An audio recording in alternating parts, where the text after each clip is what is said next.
YouTube, and welcome to episode 1 of Double Take. Today we're going to be looking at a game that caught a lot of heat right out of the gate, and for good reason. It was buggy, it had broken critical quest chains, and it just felt clunky and outdated in terms of its overall gameplay. This game currently has a user score of 5.6 on Metacritic. At launch, people seemed to love it or hate it. Mostly hate it. But what they all agreed is that it still needed some work.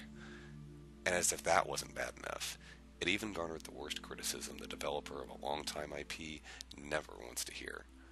It was a disgrace to the most iterated RPG in PC gaming. That hit me particularly hard because, at launch, it was true. You know, this series has been around literally since DOS was a thing, and I have fond memories of playing Arena and Daggerfall and letting my imagination fill in the blanks left by the rudimentary graphics back then. But this series has come a long way since computers had turbo buttons on the case. This is one of those series that makes me think about how far gaming has come in general.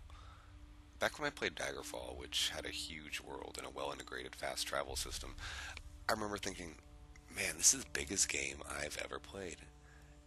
Now that I think about it, it kind of laid the foundation for what pushed me into MMOs in the first place.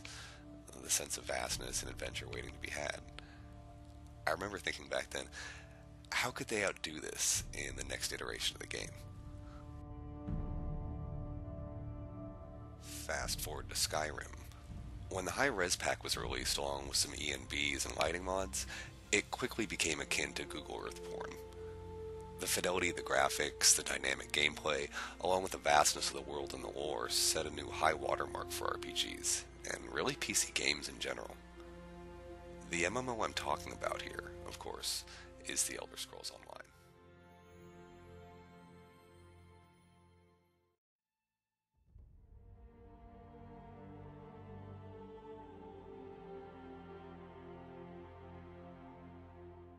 Released by ZeniMax Online, with Bethesda, the longtime developer of the series, as its parent company, it seemed like an amazingly solid concept, the chance to explore all of Tamriel for the first time in a massively multiplayer environment.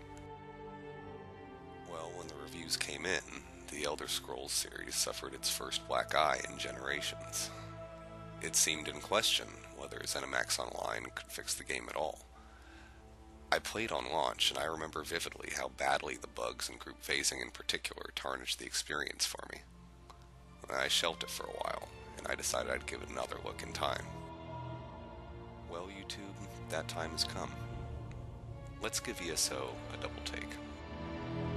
It's been 6 months now since its horrid launch. Has ZeniMax managed to put all the pieces together, as well as being able to deliver new content and improvements across the board? Have they listened and communicated on the forums and Reddit? Have they dealt with the vast majority of bugs and phasing issues that were just killing the experience on launch? Have they improved the base gameplay to the point where it stands out on the market and is now a positive mark on the franchise? Has ZeniMax delivered and put out a highly competitive MMO in the Elder Scrolls world? While I'll be doing a point-by-point review, I'll just get it out of the way right now. The answer to all those questions is, resoundingly, yes. Yes, it has. ZeniMax has pulled off in fairly short order what once seemed almost impossible. After about 80 hours back in ESO, I can say with a good amount of confidence that I'll be playing this for a long time to come, and I think that it's become one of the best MMOs on the market right now. And while I certainly can't speak for the future for this game seems bright.